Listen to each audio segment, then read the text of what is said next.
तो आज हम शुरू करते हैं अगला, दैट इज टैक्सोनॉमिक कैटेगरीज। देखिए, ये चीज को पढ़ने से पहले आपको एकदम बिल्कुल सिंपल लैंग्वेज में इसको समझा देता हूँ। बाकी एग्जाम्पल्स आपके एनसीईआरटी की बुक में लिखे हुए हैं, उसको मगअप करना तो कर लीजिए। बाकी एग्जाम्पल बेस्ड क्वेश्चन कोई आएगा नहीं। जो क्वेश्चन आ चुका है मैं उसके बेस में आपको बताता हूँ। पहला तो हमें पता होना चाहिए टैक्सोनॉमिक कैटेगरीज की कौन कौन सी। अपन एग्जाम ओरिएंटेड देखेंगे तो टैक्सोनॉमिक कैटेगरीज होगी कौन कौन सी?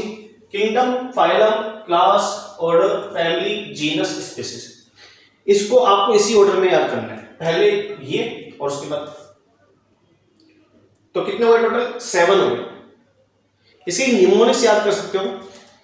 फर्स्ट लेटर ले लीजिए के, that is keep pot clean, otherwise family gets sick. तो ये अगर हम निमोनिक्स याद करें तो इजीली याद हो सकता है। पहली चीज तो ये होगी, आपको ऑर्डर याद करना है। नीट में पहले सवाल आया हुआ है, एरो बना कर दिया हुआ है कि बताइए कौन सा ऑर्डर एकदम करेक्ट है। तो कैसे लिखते हैं? मान लीजिए किंगडम लिखते हैं, किंगडम के बाद डायरेक्ट क्लास लिख के, फाइलम लिख के फिर ऑर्डर कर दिया तो गलत हो गया, है ना। तो बेस्ट अपने को ऑर्डर याद रखना है। पहला सवाल तो याद है। दूसरा सवाल क्या बनता है, सुनो। दूसरा सवाल बनता है कि इसको अंडरस्टैंडिंग को लेकर के आप मुझे एक बात बताइए। जैसे किसी को मेरा पता जानना है और मैं जयपुर में रहता हूं, और जयपुर में भी मान लीजिए मैं एक जगह रहता हूं, मान लीजिए प्रताप नगर में मैं रहता हूं। प्रताप नगर में भी रहूंगा तो मेरा कोई ना कोई वहां पर एक वार्ड नंबर होगा, वार्ड नंबर में जाकर मेरा हाउस नंबर होगा, तब जाकर मेरे पास कोई पहुंच गया। ठीक है जी। अब मान लीजिए कोई इंसान है, मेरा कोई रिलेटिव है, वो यूएसए रहता है, अमेरिका रहता है, तो सबसे पहले क्या वो वहां से जैसे फ्लाइट पकड़ेगा, क्या वो सबसे पहले मेरे घर पर आ जाएगा? देखो मैं आपको एक ऐसा एग्जांपल दूंगा, उसके बेस पे आपकी सारी चीजें क्लियर हो जाएंगी, किंगडम से लेकर स्पीशीज तक, आप यकीन कीजिए। तो जो भी इंसान को यूएसए आना होगा तो उसकी जो फ्लाइट होगी इंडिया तो आ जाएगी, क्या वो डायरेक्ट मेरे घर पर आ पाएगा? क्या नहीं। सबसे पहले उसको एक बड़े सर्कल में आना पड़ेगा, दैट इज मेरी कंट्री में आना पड़ेगा, दैट इज इंडिया में आना पड़ेगा। चलिए जी, इंडिया में आने के बाद मैं कहां रहता हूं? जयपुर में। तो अब इंडिया के अंदर तो खूब सारी स्टेट्स है, तो बताइए सबसे पहले इंडिया में तो आगे, पहले तो उस यूएसए में रहने से पहले उसने क्या आइडेंटिफाई किया? भाई वो पर्सन है, कहां रहता है? इंडिया में। चलिए फ्लाइट बुक करी, इंडिया उतर गया। अब अगला स्टेप क्या होगा उसके दिमाग में? इंडिया से उतरा, इंडिया में उसने मान लीजिए दिल्ली एयरपोर्ट है, वहां उतरा वो, वहां से उसको जाना पड़ेगा उस स्टेट में जहां पर मेरी सिटी है। तो मेरा स्टेट कौन सा हुआ? राजस्थान। चलिए राजस्थान आ गया। राजस्थान में आने के बाद खूब सारे यहाँ पर जिले हैं, वो सब चीजें सिटीज हो गई। तो वो देखेगा भाई यहाँ पर भी एक सिटी है जिसको हम पिंक सिटी बोलते हैं, दैट इज जयपुर। वहां पर आ गया तीसरा स्टेप। अभी भी वो मेरे घर नहीं पहुंच पाया, जयपुर में आया, जयपुर एयरपोर्ट पे आ चुके हैं, जयपुर रेलवे स्टेशन जो भी है वहां पर आ गया। अब वो आइडेंटिफाई करेगा भाई यहाँ पर तो खूब सारी मिनी सोसाइटीज बटी हुई है, तो वो जयपुर में आने के बाद भी उसके लिए पॉसिबल नहीं मुझे ढूंढ पाना। अब वो कहां जाएगा? प्रताप नगर जाएगा जहां मैं रहता हूं। प्रताप नगर में आने के बाद भी उसके लिए पॉसिबल नहीं मेरे पास पहुंचना। अब वो आएगा मेरे वार्ड नंबर पे जहां खूब सारे हाउसेस हो गए, और फाइनली वार्ड नंबर पे आने के बाद वो हाउस नंबर पे आएगा, वहां उसको मैं मिल जाऊंगा। कॉमन सेंस लगा के बताएं कि उसके लिए सबसे टफ चीज क्या रही है लास्ट स्टेप तक पहुंचना। जैसे मान लीजिए हाउस नंबर पे वो पहुंच गया, एक वो इंडिया में पहुंचा हुआ है, तो मुझे एक बात बताइए, मुझे अगर उसको ढूंढना हो तो टफ सिचुएशन क्या है? इंडिया के टाइम पर या मेरे हाउस नंबर टाइम पर? इंडिया के टाइम पर ना।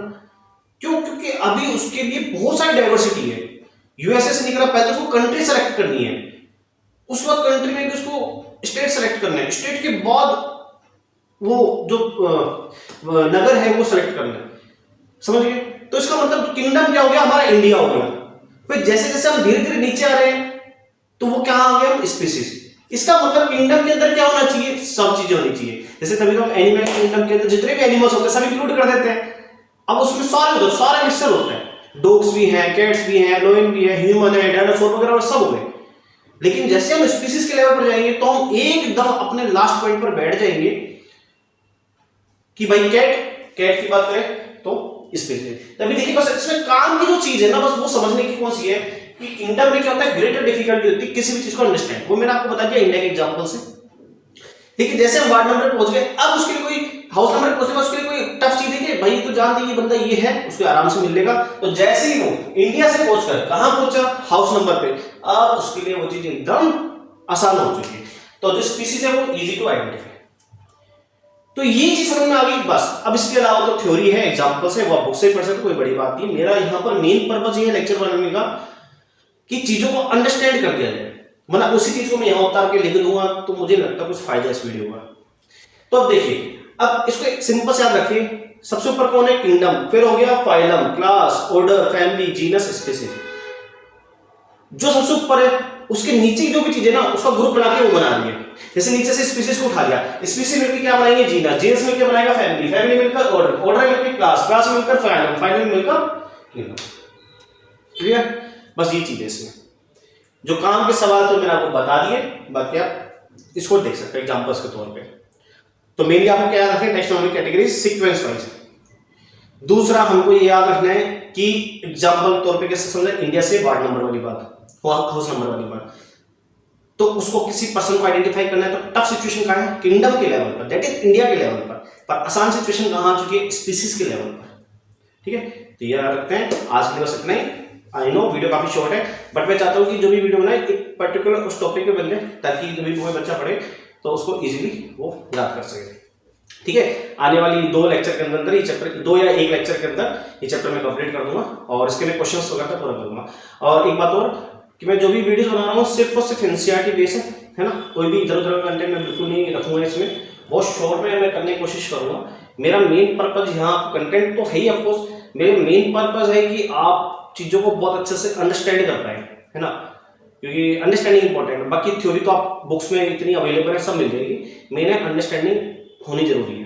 ठीक है, ओके बच्चों, थैंक यू सो मच।